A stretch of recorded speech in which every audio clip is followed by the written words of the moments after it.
Assalamualaikum warahmatullahi wabarakatuh. Alhamdulillah wasyukurillahi ala ni'matillah.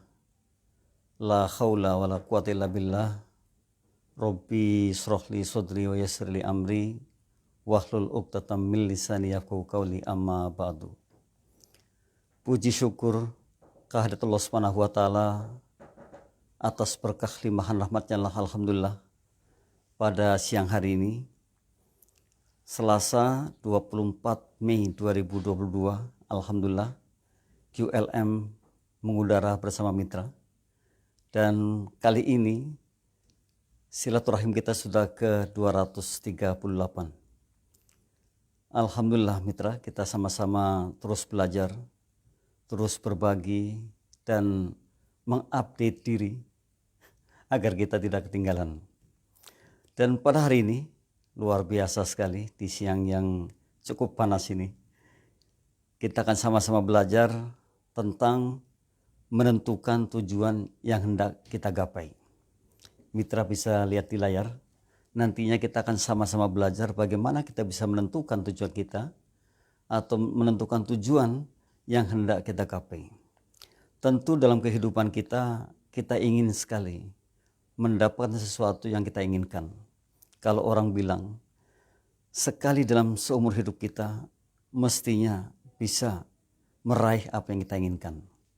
Toh kita sering mengatakan, sering ditanya, sering menjawab pula, apa sih cita-citanya?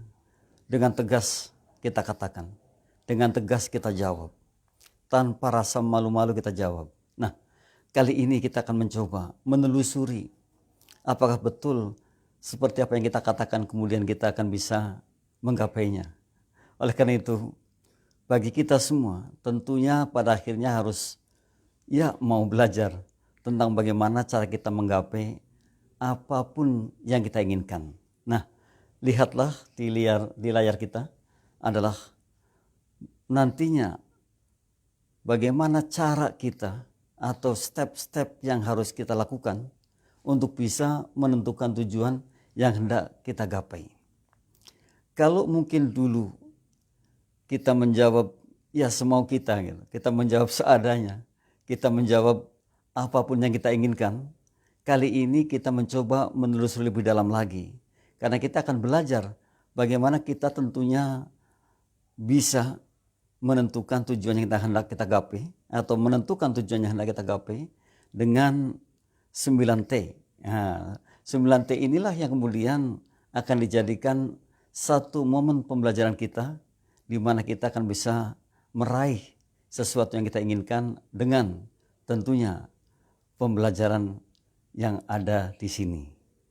Mitra, mari kita lihat satu persatunya. Kita belajar bersama-sama dan kami juga berharap mitra bisa memberikan satu statement-statement yang baiknya, statement-statement motivasinya untuk kita semua. Mitra bisa sharekan ke FB Radio GIC atau FB TV channel Jakarta Islamic Center, dan insya Allah kita akan sebarkan juga kepada khalayak, karena sungguh bahwa apa yang mungkin mitra tuliskan akan menjadi berguna bagi kita semua. Kita akan melihat satu persatu bagaimana kita bisa menentukan tujuan yang hendak kita gapai, atau paling tidak cara-cara kita bisa menentukan tujuan yang hendak kita gapai, atau langkah-langkah yang paling top, yang paling gampang agar kita bisa menentukan tujuan yang hendak kita gapai, sehingga nantinya kita bisa minimal, kalau saya katakan itu, menggolkan tujuan yang hendak kita gapai itu. Jadi tidak sia-sia, tidak hanya mengatakan, tidak hanya sebatas imajinasi, namun ada realita yang mesti kita betul-betul golkan. Nah, menentukan tujuan yang hendak kita gapai itu mestinya kita miliki, gitu. Mestinya kita punyai, agar kita menjadi orang yang tadi saya katakan minimal dalam hidup kita ini satu goal kita ciptakan, minimal seperti itu. Mari kita lihat satu persatunya. Nah, yang pertama adalah T yang pertama, kan ada 9T. Tentukan prioritas. Biasanya kan begini, kita memiliki banyak sekali prioritas. Kita akan tuliskan prioritas-prioritas apakah yang hendak kita gapai, atau sesuatu yang kita inginkan bahwa ini harus goal gitu. Maka kemudian kita pasti akan mengerucutkan dari sekian banyak prioritas dan dijadikan satu prioritas yang paling kita kehendaki, yang mungkin saja ini loh yang akan saya goalkan. Nah ini, maka kemudian mitra mulai menuliskan banyak sekali yang ingin diinginkan atau goal-goalnya akan dibuat, kemudian tentukan prioritas yang katakanlah paling dekat dengan kita untuk bisa digolkan. Kenapa harus menentukan prioritas? Betul, karena kadang kita ini kan jauh dari prioritas. Padahal prioritas itu penting sekali. Kita ini kok banyak sekali menginginkan gitu. Jadi ingin ini, ingin itu. Bahkan terkadang kita ini sudah memberikan prioritas kepada sesuatu yang kita inginkan, tapi di tengah jalan bisa jadi melenceng. Jadi yang mestinya kita jalannya itu untuk si A, jadi untuk si B, atau jadi untuk si C gitu. Sehingga apa yang terjadi? Ya tidak ada goal. Ini, jadi tentukan prioritas. Kalau kita sudah menuliskan prioritas, kita yakin dengan apa yang kita tuliskan, kita yakin dengan apa yang akan kita goalkan, bisa jadi kita akan lebih fokus ke sananya. Biasanya orang yang memiliki prioritas itu akan berpikir, ini kan prioritas saya, ini kan prioritas pertama gitu. Jadi nanti akan terjadi yang namanya first thing first. Yang pertama didahulukan itu. Yang kedua ya keduakan, yang ketiga tigakan. Jadi tidak lagi menjadi orang yang kayak saya katakan tadi, yang mestinya kita tujuannya aku malah ke B, malah ke C, malah ke D. Sehingga apa yang terjadi? Ya tidak dapat apa-apa. Karena apa? Setengah-setengah. Nah inilah pentingnya kita bisa menentukan prioritas. Jadi saya sekali lagi katakan bahwa kita harus menentukan prioritas. Nah, untuk bisa kita itu menuju ke arah sana, atau kalau kita lihat kembali ke temanya adalah menentukan tujuan yang hendak kita gapai, yang pertama sekali adalah menentukan prioritas. Jadi jangan salah, kita memiliki prioritas yang mesti kita miliki, yang mesti akan kita gapai dan kita goalkan. Kita pecahkan. Jadi minimal satu telur kita pecah dalam kehidupan kita. Yang kedua, kita lihat lagi yang kedua. T yang kedua, karena ada 9 T. Tentukan tujuan secara spesifik. Nah, ini sangat betul sekali. Jadi kalau kita tidak spesifik, kan banyak orang biasanya saya mendengar begini. Saya ingin sukses. Saya ingin menjadi orang sukses. Kalau suksesnya itu belum spesifik, itu sulit sekali. Karena banyak sekali, kesuksesan itu banyak sekali. Oleh karena itu mesti kita menentukan tujuan secara spesifik. Jadi artinya kalau tadi ada prioritas, katakanlah prioritas saya adalah ingin mengegolkan nomor 1 ini.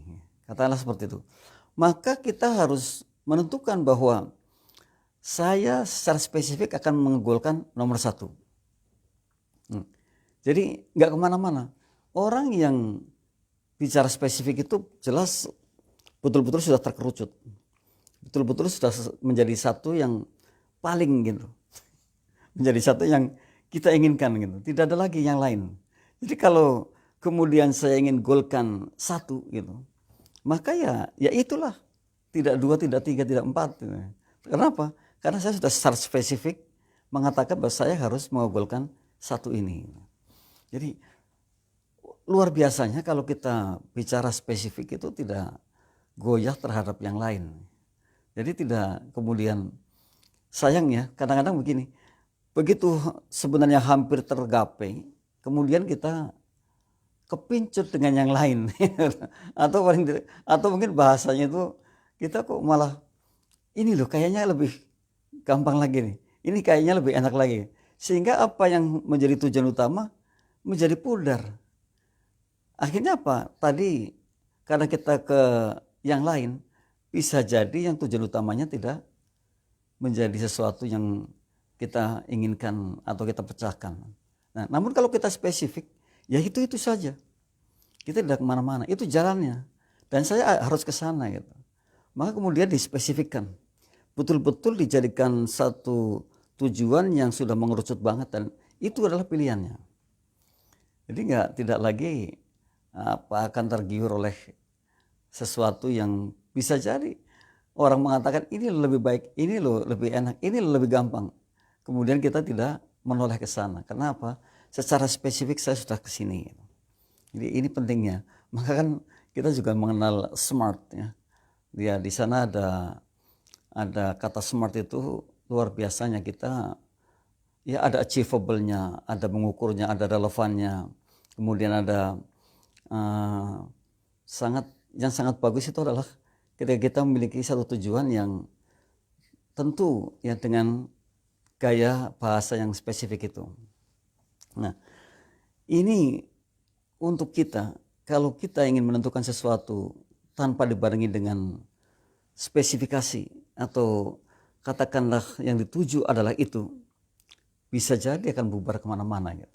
Nah, ini pentingnya kita tentukan tujuan secara spesifik. Kalau kita ingin, katakanlah gini ilustrasinya, kalau kita ingin pergi ke Depok, ya, mungkin melalui Pasar Senen dulu, melalui Pasar Baru dulu. Namun kalau tujuannya ke Depok ya saya yang akan saya tuju adalah Depok. Nah, itu secara spesifik, jadi tidak kemana-mana. Jadi tidak berhenti dulu di Senen atau di Pasar Baru dan sebagainya. Sehingga tujuannya adalah ke sana. Ya. Tujuannya saya mau ke Depok. Nah ini ketika kita memiliki tujuan secara spesifik. Ya. Jadi tidak lari kemana-mana dan itu mengarahkan kita kepada fokus. Mengarahkan kepada kita kepada apa yang ingin kita gapai itu. Tidak ada lagi sesuatu yang harus menghalangi kita. Gitu. Luar biasa ya.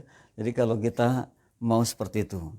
Nah ini pentingnya kita memiliki tujuan secara spesifik. Jadi tidak lagi harus menyebar kemana-mana. Kita fokusnya adalah ke situ. Kalau kita satu saja fokus, kemudian kita bisa meraihnya, sungguh sangat bahagia sekali. Jadi mencoba mitra, kita untuk menjadi orang yang betul-betul memprioritaskan tadi, kemudian kita juga berpikir secara spesifik atas apa yang ingin kita golkan. Umpamanya tadi saya katakan, angka 1 yang ingin kita golkan ya itulah yang kita tuju, tidak kemana-mana. Yang ketiga, kita lihat yang ketiga adalah tentukan tujuan yang realistis. Betul. Terkadang kita ini tidak realistis. Jadi angan-angannya itu terlalu tinggi. Padahal mestinya gini, betul kita punya cita-cita yang setinggi langit tapi tetap membumi. Semuanya realistis lah, yang menurut kita itu mampu. Menurut kita ini bisa menjadi satu tujuan yang memang kita inginkan dan nanti bisa kita pecahkan gitu. Jadi yang realistis. Jangan kita tidak pernah, katakanlah gini, kita tidak pernah berorganisasi yang besar atau berorganisasi dengan partai politik. Namun kemudian kita ingin menjadi anggota dewan, kan tidak realistis namanya kan gitu. Atau kita punya dana katakanlah 100 juta. Namun ingin memiliki rumah yang harga 1 miliar. Itu juga nggak realistis kan. Jadi ya justru malah tidak kena gitu. Jadi yang realistis saja. Yang betul-betul menjadikan kita justru semangat untuk mengejarnya. Itu kalau orang berbicara realistis. Kalau orang berbicara secara nalar lah kita bisa gitu. Lalu kita punya modal 10 juta ingin bisnis. Katakanlah dagang ikan lele di pasar ya sangat mungkin sekali dan itu realistis dan bisa diterima. Kita ingin dagang ayam, namanya sekian kilo ayam kita belanja kemudian kita jual di pasar ya itu sangat realistis sekali. Jadi harus seperti itu. Jadi jangan membuat satu hal yang tidak realistis justru akan membuat kita terpuruk. Oleh karena itu ketika kita ingin menggapai satu tujuan yang ingin kita golkan, maka yang harus realistis, yang betul-betul bisa diterima oleh akal pikiran kita gitu, yang betul-betul bisa diterima oleh ya lingkungan kita pun akan bisa mendukung kita ya. Jadi jangan terlalu jauh. Kadang kita ini kan terlampaui gitu ya, terlalu jauh banget yang sebenarnya bukan tapi inginnya ke sana gitu. Nah ini yang justru akan menjadikan kita tidak termotivasi untuk menggaitnya, malah di sana nanti terjadi sesuatu yang bisa jadi memblok kita untuk menjadi orang yang sukses. Ya. Karena apa? Karena tidak realistis, ya. Tidak sesuai dengan keadaan yang kita miliki, tidak sesuai dengan cara berpikir kita, ya. Tidak sesuai dengan kapasitas yang kita miliki. Ya. Ini ya tentukan tujuan yang realistis untuk bisa mengarah kepada satu tujuan yang hendak kita gapai. Jadi tujuan apapun kalau kemudian realistis, insya Allah ya akan bisa kita gapai. Yang keempat, Tentukan tujuan yang terukur. Ya, betul. Jadi kita mesti juga mengukur apapun. Kalau bisa diukur oleh kita, maka saya yakin semuanya bisa dikerjakan dengan mudah. Namun kalau kita tidak mengukurnya, wah, ini bisa jadi masalah. Oleh karena itu kan ukuran kita adalah ketika kita melihat diri kita sendiri.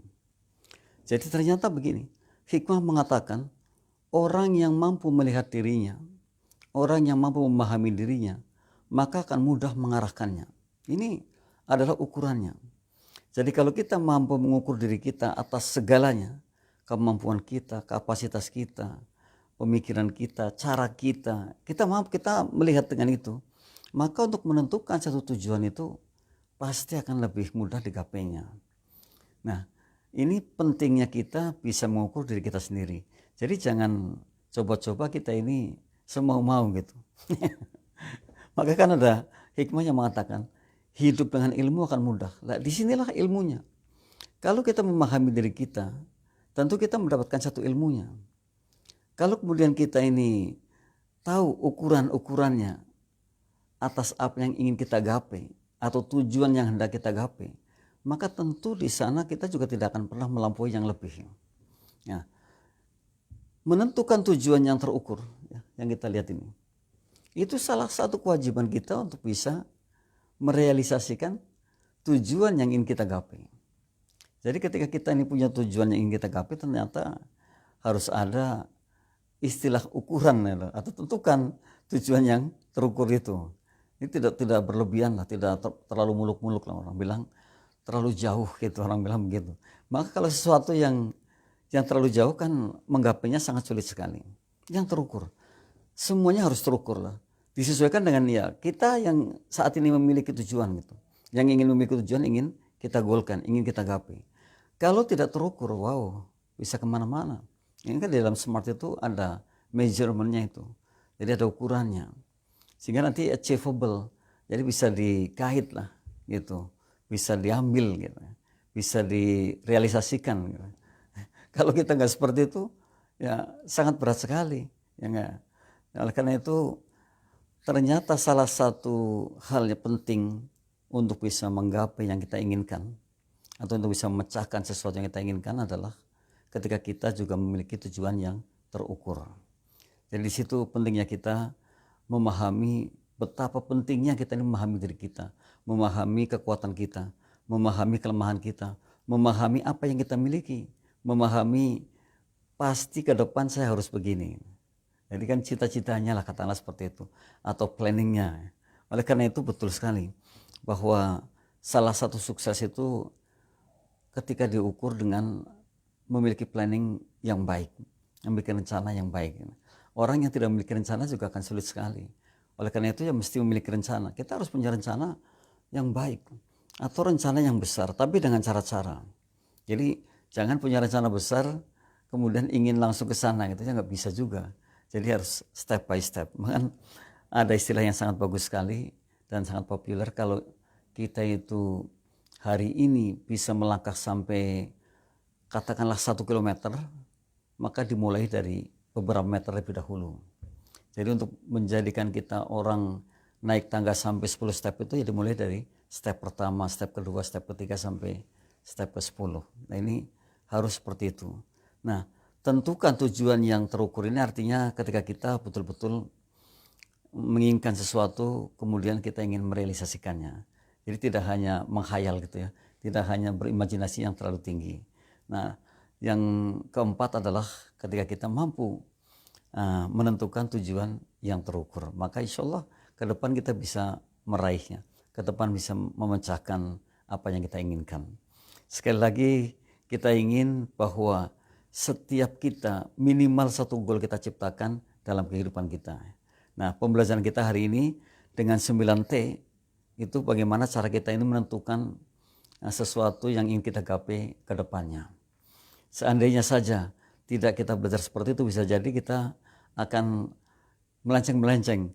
Jadi termasuk diantaranya adalah kita tidak bisa menentukan tujuan yang terukur atau mungkin seenak-enaknya sehingga apa?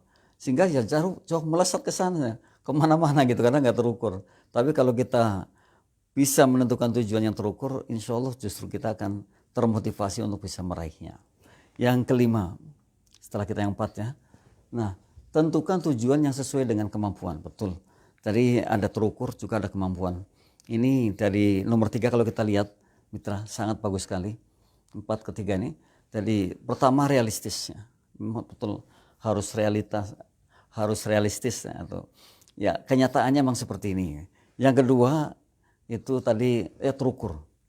Kita juga mengukurnya kepada apa yang kita inginkan. Jadi tidak terlalu muluk-muluk, tidak terlalu jauh, tapi justru yang kita bisa grab atau bisa kita ambil karena kita bisa mengukurnya. Dan yang kelima adalah ketika kita menentukan tujuan yang sesuai dengan kemampuan kita. Ya itulah yang namanya cita-cita setinggi langit tapi tetap membumi gitu. Jadi ternyata ya tentukan tujuan yang sesuai dengan kemampuan. Kemampuan saya ya seperti ini. Maka tidak jauh dari kemampuan yang kita miliki agar kita bisa meraihnya. Kalau jauh dari kemampuan yang kita miliki ya pada akhirnya mungkin melesetnya sangat jauh sekali. Oleh karena itu diantaranya untuk bisa menentukan apa yang ingin kita gapai ke depan adalah kita mampu menentukan tujuan yang sesuai dengan kemampuan kita. Jadi luar biasa, memang ada realistisnya, ada kemampuan kita, ada terukur. Itu yang mesti seperti itu. Jadi jangan terlalu jauh lah. Kalau kita mau membelok ya belokannya tidak terlalu nekuk gitu. Belokannya agak landai ya.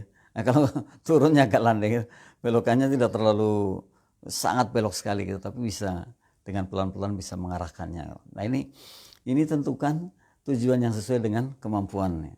Ini penting sekali untuk bisa merealisasikan apa yang kita inginkan ke depan ketika kita mampu melihat kemampuan kita.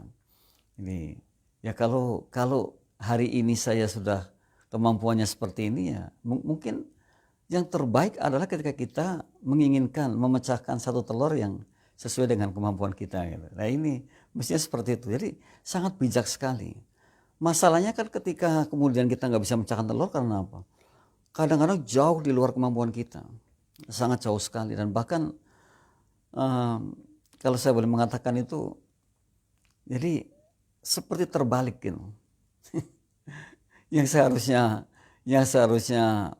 saya berada di atas, kemudian saya ada di bawah, terbalik gitu. Ya sangat tidak mungkin sekali.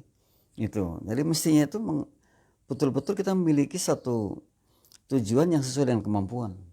Nah, ini kemampuan saya memang seperti ini, jadi maka kemudian ya saya arahnya ke sini. Ini yang bisa saya ciptakan, ini yang bisa saya raih, karena kemampuan saya ya seperti ini. Mestinya seperti itu. Jadi dengan cara-cara itu pada akhirnya kita akan lebih bijak melihat kepada diri kita dan lebih bijak kepada apa yang ingin kita goalkan. Nah itu. Menentukan tujuan yang ingin kita gapai itu ternyata ya kita harus melihat kemampuan kita ya. Jadi tentu di antara kita dan teman kita sangat berbeda sekali, tidak sama. Kenapa? Kalau kemudian kita ukurannya adalah si A bisa, masa saya enggak? Si B bisa, masa saya enggak?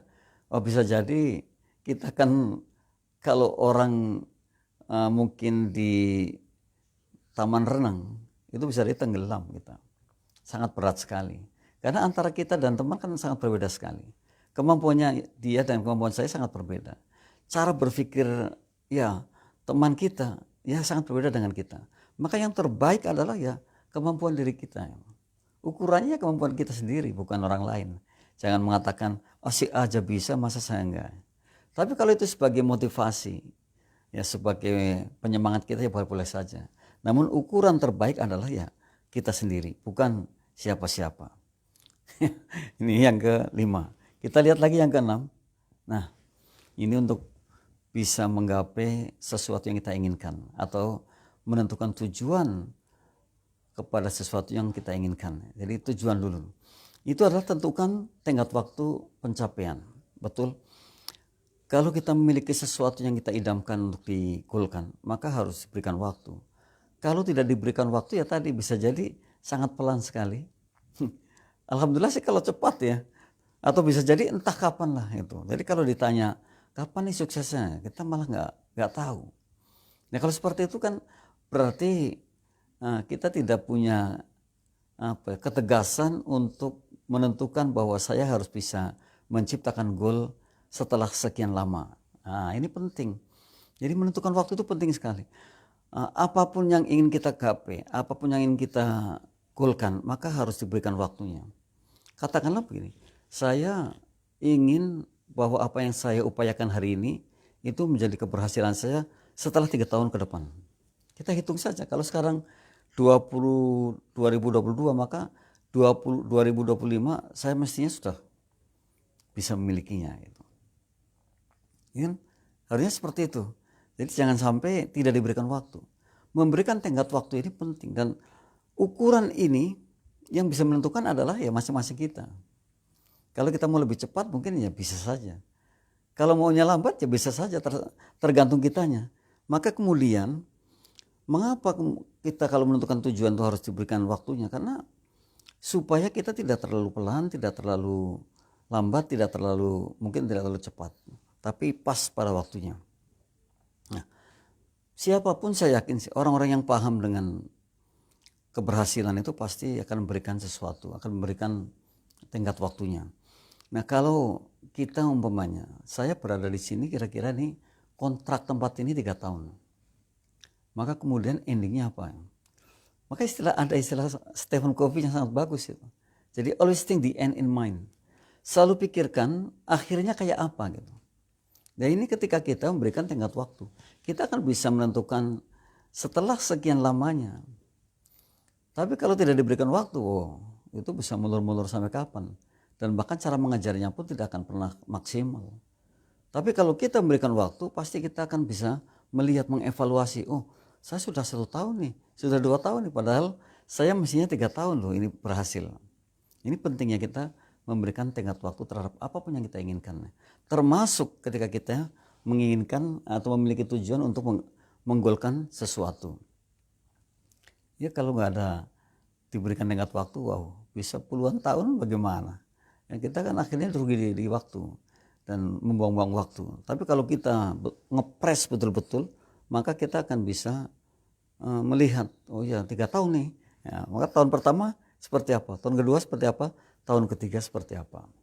Ini pentingnya kita kalau kita ingin menentukan satu tujuan yang hendak kita gapai atau satu tujuan yang hendak kita pecahkan, berikan waktunya yang pas, berikan waktunya yang paling tidak untuk untuk ya checking kita, untuk melihat kita bahwa ternyata sudah sampai di sini. Jadi kalau kita memberikan waktu, pasti akan ada sesuatu yang kemudian kita mengejarnya dengan baik. Namun kalau nggak diberikan waktu, kita akan santai-santai saja. Dan kalau terus santai seperti itu, lalu kapan? Nah, ini pentingnya kita memberikan waktu kepada sesuatu yang kita ingin goalkan. Yang ketujuh, setelah kita ke-6 ya.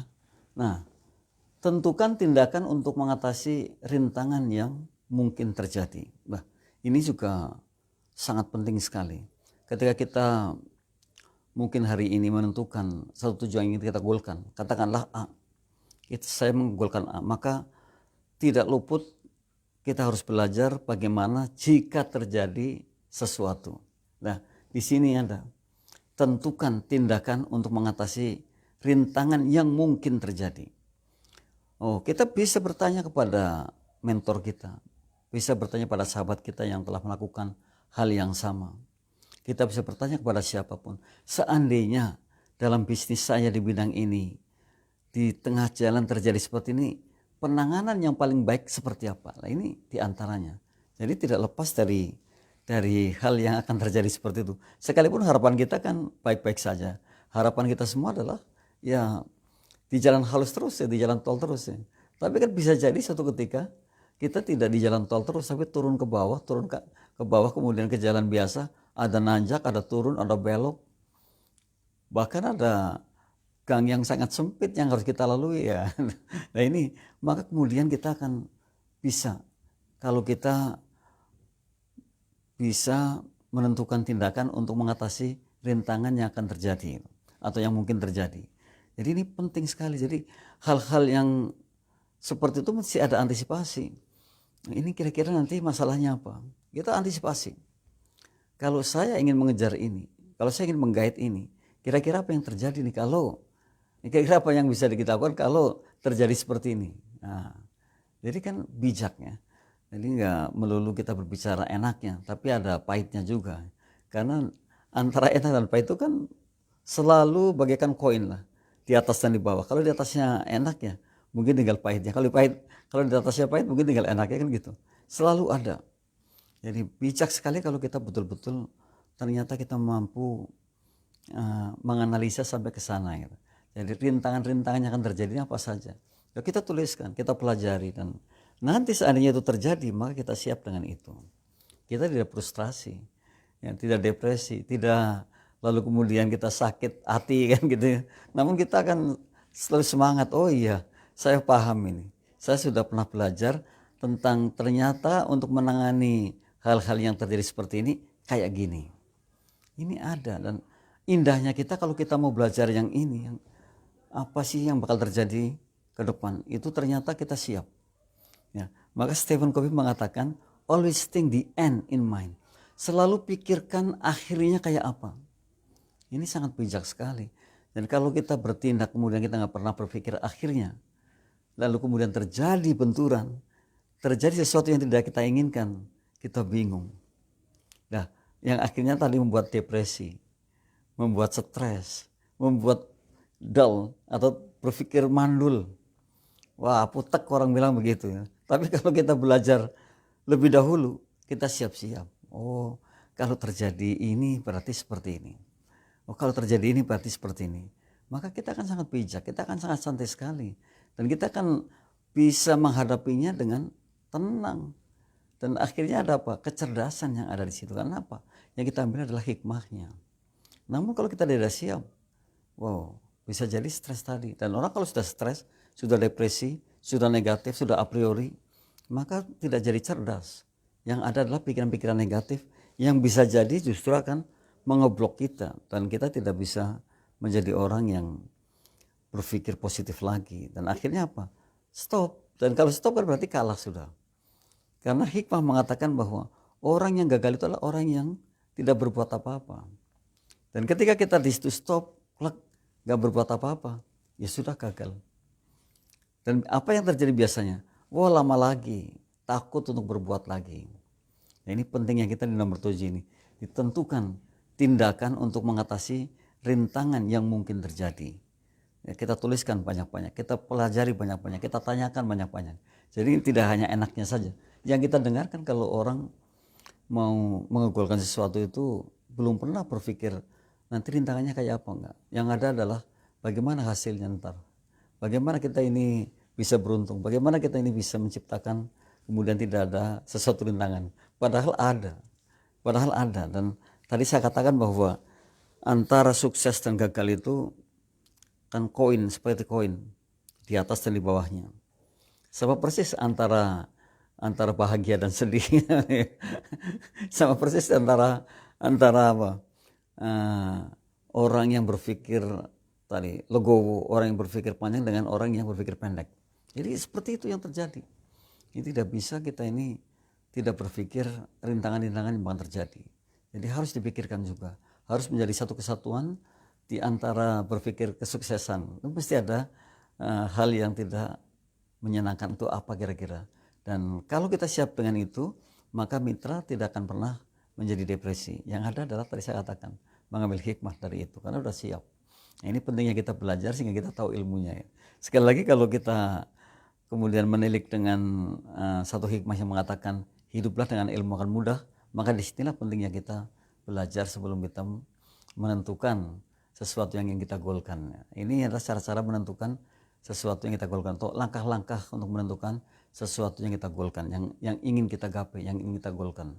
Dan mitra, sekali lagi jangan sampai kita ini dalam kehidupan kita yang sangat singkat ini tidak mengegolkan apa-apa. Minimal satu, mengegolkan sesuatu yang betul-betul insya Allah kemanfaatannya bukan hanya untuk dirinya, namun kemanfaatannya jauh ke masyarakat yang luas. Nah, ini yang ke-7. Lihat lagi yang ke-8. Nah, yang ke-8 adalah ya, terima masukan, terima kritik saran dari yang lain.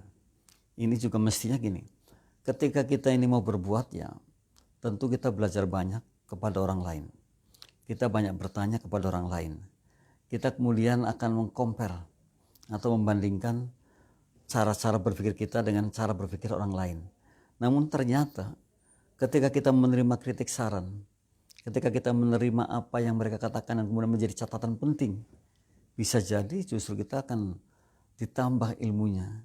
Kita akan lebih tenang membangunnya, lebih senang membangunnya. Kita akan termotivasi. Terkadang kita ini nggak mau terima kritik, bahkan saran orang lain pun akan kita abaikan. Dan nggak sedikit yang seperti itu. Ketika kita punya saran-saran masukan dari orang lain, justru dijadikan suatu bumerang bagi kita. Sudah, ini kan cara saya, ini cara Anda. Tapi kalau kita bijak dan kemudian kita mau, kita ambil hikmah dari sarannya, dari masukannya, dari kritiknya. Nah, bisa jadi kita akan sangat kaya sekali dan kemudian kita akan mendapatkan sesuatu yang baru dari mereka itu. Jadi jangan sampai ketika saran kritik dari orang lain itu justru kita abaikan, justru kita kadang malah kita ini kalau dikritik malah marah ya. Dikritik malah nggak terima gitu. Ini kan kita sayangkan. Padahal orang yang mengkritik itu orang yang paling baik untuk kita. Kita ini butuh kritikan. Kita butuh saran. Lalu katanya ada kritik yang membangun dong. Yang namanya kritik itu sebenarnya cuma membangun. Jadi bukan kritik yang menjadi negatif gitu ya. Kalau kita ambil hikmah dari kritikan itu semua membangun. Karena sejelek apapun kritik itu akan dijadikan satu pembelajaran kita. Sejelek apapun kritik, itu dijadikan satu pembelajaran kita dan dijadikan penyemangat kita. Yang terkadang kita nggak paham kan ketika kita dikritik kita malah marah. Ya. Ketika kita dikritik malah mengatakan, aduh itu orang biasanya kritik aja, biasanya ngomong aja. Padahal kita perlu yang kayak gitu. Jadi ini yang ke-8. Jadi untuk bisa kita menciptakan atau menginginkan sesuatu yang ingin kita golkan, maka kita harus terima masukan, kita harus terima kritik dan saran. Bahkan kita mestinya mencari orang-orang yang mau mengkritisi, mencari orang-orang yang rela bersedia mengkritiknya. Karena dengan itulah justru kita akan bisa siap lebih jauh lagi. Kita akan lebih hebat lagi. Tanpa kritik dan saran atau krisan ya, itu kita nggak ada apa-apanya. Tanpa kritik dan saran kita nggak bisa maju. Dan tanpa kritik dan saran kita nggak dewasa. Ya. Sayang sekali kalau orang dikritik itu justru memaki-maki orang yang mengkritik. Mestinya jadikan ia guru. Maka hikmah yang mengatakan, orang luar biasa adalah orang yang menganggap siapapun yang ada di hadapannya orang istimewa. Ini mestinya seperti itu. Jadi mau ngomong apapun ya itu istimewa sekali. Bahkan mestinya kita itu rindu dengan kritikan. Mestinya seperti itu. Mitra mestinya rindu dengan kritikan. Kenapa? Dengan kritikan itulah mitra akan bisa bangkit lebih. Dan dengan kritikan itu mesti akan diingatkan atas apa yang mungkin belum pas yang dikerjakan pada saat ini. Jadi mestinya seperti itu. Jadi jangan sampai kita menjadi orang yang tidak mau terhadap kritiknya. Tapi sebaliknya kita mendambakan, kita menginginkan, kita mengharap-harap tentang kritikan orang lain. Maka di sini pentingnya kita kalau kita mau menerima masukan, menerima kritik, menerima saran. Apapun yang kita kerjakan kemudian akan menjadi nilai plus. Karena apa? Karena kita bisa jadi saran-saran itulah yang akan menyelamatkan kita dari mungkin ya, kebangkrutan kita, mungkin juga keterpurukan kita gitu. Tapi kalau ada masukan yang baik, saran yang baik, kemudian kita kaji, kemudian kita renungi, kemudian kita lakukan, bisa jadi akan menyelamatkan kita ya. Nah ini pentingnya kita ketika kita menerima masukan, menerima kritik, menerima saran. Jadi jangan sampai kita ini justru jadi orang yang tidak terbuka ya, tidak open mind, atau bahkan sebaliknya kita tertutup dengan kritik, saran dan masukan. Ya, saya kira tidak akan menjadi orang yang luar biasa. Ya. Nah, untuk menjadikan kita orang yang luar biasa maka kita mesti menerima yang seperti itu. Dan ini pentingnya kita ketika kita mau menjadi orang yang legowo gitu, mau menjadi orang yang rendah hati. Ya, mitra, mudah-mudahan mitra juga harus seperti itu, bukan orang yang keras keras kepala gitu ya, atau mau menang sendiri atau maunya sendiri aja, tapi justru orang-orang yang mendambakan kritik, saran, masukan dari yang lainnya untuk kemajuan kita. Dan dengan seperti itu kita akan bisa menjadi orang yang memiliki nilai lebih. Dan di samping kita jelas menjadi orang yang open mind. Dan kalau sudah open mind pasti ada open possibility. Ada open atau kemungkinan-kemungkinan yang akan terjadi. Kalau sudah ada open possibility, kita masih percaya lagi dengan open opportunities ya. Pasti ada kemungkinan yang bisa menguntungkan terhadap diri kita. Jadi inilah pentingnya ketika kita berkawan dan kawannya banyak lalu mereka memberikan kritik dan saran kepada kita. Kita sangat butuhkan itu. Kita record baik-baik, kita pelajari baik-baik, kita renungi, maka menjadikan kita orang yang hebat ke depannya. Teruskan yang ke-9 nih. Nah, terkoneksi dengan pelaku yang memiliki tujuan yang sama. Ini pentingnya juga kalau kita memiliki tujuan yang ingin kita goalkan, kemudian kita mestinya terkoneksi dengan orang yang memiliki tujuan yang sama. Karena betul di sana kita akan belajar banyak dan akan menjadikan mereka mentor kita, menjadikan mereka guru kita. Jadi kalau kata lagi, saya hari ini ingin berjualan tentang Android atau HP gitu, buka toko HP. Maka ketika kita punya kawan banyak tentang toko HP, maka disitulah kita banyak sekali kemudahan-kemudahan yang kita dapat. Jadi bukan kemudian kita takut dengan saing gitu. Saya pernah ke Singapura dan saya melihat toko HP semua sepanjang jalan, luar biasa. Saya berpikir pembelinya dari mana sih, karena tokonya paling ukuran ya kira-kira 3 meter. Tapi banyak sekali dan mereka sama jual HP. Nah, ini justru kalau kita terkoneksi dengan pelaku yang memiliki tujuan yang sama, kita akan mendapat kemudahan dan kita akan bisa berdiskusi. Ya itu persaingannya kan persaingan positif jadinya kan, persaingan yang indah gitu ya. Dan kalau di situ kita belajar banyak, maka kita akan bisa maju dengan keindahan-keindahannya, dengan positif-positifnya, bukan dengan negatif lah. Kalau di sini kadang-kadang orang gara-gara ada sampingnya jualan yang sama, kemudian pikirannya negatif gitu. Kemudian lain-lain lah. Kemudian mulailah ngomong ini ngomong itu. Padahal mestinya tidak. Kita mesti terkoneksi dengan pelaku yang memiliki tujuan yang sama. Jadi kalau seperti itu, kita akan mudah karena kita akan bertanya banyak. Kita akan mendapatkan sesuatu yang mungkin hari ini belum kita dapatkan. Dan kita bisa dapatkan kepada orang lain karena apa? Memiliki tujuan yang sama, memiliki hal yang sama, dan memiliki sesuatu yang sama. Jadi ada kesamaan di situ. Nah, kalau kita sudah terkoneksi seperti itu, tidak usah harus berpikir jauh. Karena apa? Ilmunya ada di tempat-tempat itu. Dan ini pentingnya kita berkelompok dengan orang-orang yang memiliki tujuan yang sama. Gitu. Jadi satu kelompok tapi ya katakanlah kalau gambarnya tadi penjual HP di Singapura itu yang di pasar Toa Payoh namanya itu, yang sangat panjang sekali itu orang jualan HP semua. Dan tentu kalau mungkin di toko satu tidak ada yang dicari, ya di sebelahnya ada, kan kemudahan. Di sebelahnya lagi ada, sehingga orang yang ingin beli HP itu pasti datangnya ke sana. Gitu. Sebenarnya seperti itu. Jadi justru kalau tidak banyak seperti itu, mungkin orang tidak berlomba-lomba atau tidak berlari-lari mencari toko-toko yang berjejer sama gitu, karena kan mendapatkan sesuatu dengan mudahnya. Nah ini pentingnya kita terkoneksi dengan pelaku yang memiliki tujuan yang sama. Jadi bukan sebaliknya kita terus mengatakan dia mah niru-niru kan, dia mah ikut-ikutan aja nih. Saya dagang begini dia ikut begini, saya dagang begitu dia ikut begitu. Bukan itu. Tetapi manakala kita terkoneksi dengan pelaku yang memiliki tujuan yang sama, justru kita akan banyak belajar. Kita akan disemarakan, kita akan berkeberuntungan tersendiri di situ.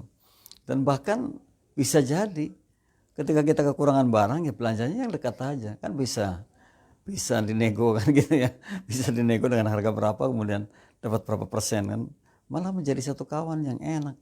Nah ini kalau kita paham ketika kita ini memiliki kelompok yang tujuannya sama gitu. Jadi kan enak. Tapi kalau ya ilustrasi yang paling gampang itu gini. Kalau orang dari Jakarta mau ke Pekalongan, naik bis dan tujuannya semua Pekalongan, itu sangat enak sekali dan kita tidak pikir menurunkan orang di tengah jalan atau mau berhenti di tengah jalan, tapi langsung sampai ke terminal Pekalongan baru semuanya turun, kan lebih enak dan lebih cepat seperti itu. Karena apa? Semua punya tujuan yang sama ke sana dan keamanan pun terjamin. Kenapa? Saling menjaga, toh semua akan turun di Pekalongan kan gitu. Nah ini gambarannya ke sana. Jadi mestinya ketika kita ini memiliki sesuatu yang ingin kita goalkan dan ada teman-teman kita yang sama, maka kita bersyukur, kita mengucapkan terima kasih dan bahkan saling mendoakan semoga berhasil, semoga bisa menjadi mitra yang baik, semoga kita semua ini menjadi orang-orang yang hebat dalam bidang ini. Mestinya seperti itu, jangan negatif ya, jangan negatif thinking gitu. Jadi kalau orang dulu itu ya yang kita lihat, yang kita dengar ya, khususnya di sini nih, kalau orang berdagang kemudian ada yang menyamai itu, kekhawatirannya sangat tinggi. Nah ini kan jadi negatif, padahal mestinya enggak, justru positif. Nah kalau saya lihat lagi di pasar dekat saya lah, orang berjualan sama persis, ini jualan hal yang sama. Yang saya lihat itu saat ini malah kedua-duanya saling mendapat keuntungan. Ya, sekalipun mungkin saja ada yang lebih laku dibandingkan sisi lain, tapi yang lakunya kurang bisa belajar, bisa melihat dari yang pedagang lakunya banyak, kan seperti itu. Ya, apa sih sebenarnya kekurangannya? Dan justru dengan itu pada akhirnya apa? Akan sama-sama maju. Maka ada istilah maju bersama gitu ya. Ini yang mestinya terus dibangun. Dan saya yakin sekali kalau kita menjadi orang-orang yang seperti itu, maka tidak ada lagi yang namanya persaingan yang negatif, yang adalah persaingan yang positif dan yang adalah saling mendukung. Kemudian kalau ketika saling mendukung maka sama-sama sukses. Dan saya katakan tadi ada istilah sukses bersama kan gitu ya. Jadi tidak lagi menjadi orang yang satunya kecut, satunya manis gitu. Satunya manis, satunya kecut. Bahkan kemudian wah lain-lain lah bertindak katanya. Ya, ini tidak kita inginkan. Karena kita adalah orang-orang yang terpelajar, orang-orang yang paham bahwa saya memang harus berjalan sesuai dengan kemampuan saya, dengan visi misi saya, dan tentunya saya harus banyak belajar dari lingkungan saya. Dan inilah ketika saya terkoneksi dengan pelaku yang memiliki tujuan yang sama. Nih, ada kelompok-kelompok orang, kalau di sini sih saya kira banyak sekali. Kalau mungkin pedagang beras ya ada persatuan pedagang beras. Pedagang ikan lele ada persatuan pedagang ikan lele. Itu kan justru di situ pada akhirnya akan mendapatkan satu poin penting ketika kita sama-sama belajar gitu. Ketika sama-sama menentukan harga, ketika sama-sama mungkin ya menentukan labanya, atau mungkin ketika sama-sama kita akan menjual di mana atau mungkin menjadi agen di mana kan gitu. Nah ini pentingnya kita ketika kita memiliki satu kelompok atau berkelompok dengan atau terkoneksi dengan pelaku yang memiliki tujuan yang sama. Nah, ini 9 hal mitra untuk kita renungi, untuk kita jadikan pembelajaran ketika kita ingin menentukan tujuan, kemudian ingin menggugulkan sesuatu. Kalau dulu saya katakan sekali lagi bahwa ketika kita mengucapkan tanpa dibarengi dengan ilmu, hari ini kita mengucapkan sesuatu tapi dibarengi dengan ilmu. Jadi ada ilmunya. Dan sekali lagi saya katakan hidup dengan ilmu akan mudah. Nah, ini yang dijadikan satu pedoman kita, yang dijadikan satu pokok atau pangkal pikiran kita bahwa kita harus dengan ilmunya. Ucapan kita ini dibarengi dengan ilmunya. Nah, 9T yang sudah kita gagas, sekalipun mungkin yakinlah banyak sekali cara-cara yang lain, bukan hanya 9T, namun minimal dengan 9T kita akan bisa mengukur diri kita. Kita akan bisa bagaimana menjadi orang yang bisa menentukan apa yang kita inginkan atau yang kita goalkan ke depannya. Ya, mitra jangan sampai salah bahwa apapun yang mitra perbuat sebenarnya ya kalau memiliki tujuan yang sama ya sama saja. Namun di QLM ini kan agar lebih mudah lagi dipelajari, agar lebih mudah lagi menjadi satu pembelajaran bagi kita. Ya, kalau kita lihat ke depan lagi dari sini, jadi menentukan tujuan yang hendak kita gapai dengan 9T itu tentunya tidak sulit lah kalau kita pelajari dari awal ya, dari mulai 1, 2 sampai 9. Dan ini tadi mulai tadi tentukan prioritas, kemudian tentukan tujuan secara spesifik ya. Kita ingat-ingat ya tujuan prioritasnya apa, kemudian dispesifikkan. Jadi tidak terlalu jauh, tidak terlalu banyak, tidak terlalu multi karena kita spesifik. Kemudian tujuan yang realistis gitu kan, yang betul-betul realistis ya, tidak ngawur-ngawuran gitu ya, tidak terlalu jauh. Kemudian yang terukur gitu, karena apa? Memang harus terukur. Kalau tidak terukur kan jadi masalah juga. Nah, kemudian yang sesuai dengan kemampuan kita ya. Jadi tentukan tujuan yang sesuai dengan kemampuan kita. Mampunya seperti ini ya, kita seperti ini. Kemudian ada tenggang waktunya ya, supaya tidak terlalu jauh, tidak terlalu lama, tapi kita memiliki waktu yang pas lah gitu ya. Kemudian juga kita menuliskan, kita belajar rintangan-rintangan yang bakal terjadi. Seperti apa kayaknya nih rintangan-rintangannya. Saya yakin bakal ada seperti itu. Jadi tidak semuanya mulus gitu ya. Nah, kemudian yang ke-8 adalah kritik dan saran. Ini yang penting tadi ya, saya katakan kita menerima kritik saran dari siapapun. Kita orang yang terbuka, kita open mind. Nah, kita juga percaya bahwa setelah open mind ada open possibilities, ada terbuka dan kemungkinan terjadi, ada juga open opportunities, kemungkinan-kemungkinan yang bisa jadi menguntungkan kita ke depannya gitu. Ada opportunity lah di situ. Nah, yang terakhirnya adalah ketika kita terkoneksi dengan pelaku atau dengan kelompok yang memiliki tujuan yang sama. Jadi semuanya harus terkoneksi seperti itu. Jadi 9T inilah dijadikan dasar kita untuk bisa menentukan goal yang kita inginkan ke depan, atau ada tujuan yang hendak kita gapai. Jangan sampai tidak memiliki tujuan yang tidak kita gapai gitu. Jadi harus ada yang digapai. Satu harus ada dalam seumur hidup itu. Kalau saya katakan tadi, pecahkan telur walaupun satu dalam seumur hidup kita. Yakin sekali mudah-mudahan mitra adalah orang-orang yang seperti itu. Mitra adalah orang-orang yang cukup ilmunya untuk bisa memecahkan telur dalam kehidupan kita, atau memiliki tujuan yang ingin kita gapai. Dan 9T diantaranya kita sama-sama belajar agar kita menjadi orang yang tahu, oh ternyata seperti ini kalau kita ingin menentukan sesuatu yang kita gapai ke depannya. Mitra, demikian kira-kira dari persembahan kita di QLM Radio CIC. Mudah-mudahan manfaat bagi kita semua. Kita insya Allah ketemu lagi di minggu depan, di Selasa yang akan datang. Sama-sama kita berdoa, mudah-mudahan tidak ada halangan, tidak ada rintangan. Kita akan terus belajar agar kita menjadi orang-orang yang berkualitas ke depannya. Akhir kata, billahi taufiq wal hidayah. Assalamualaikum warahmatullahi wabarakatuh.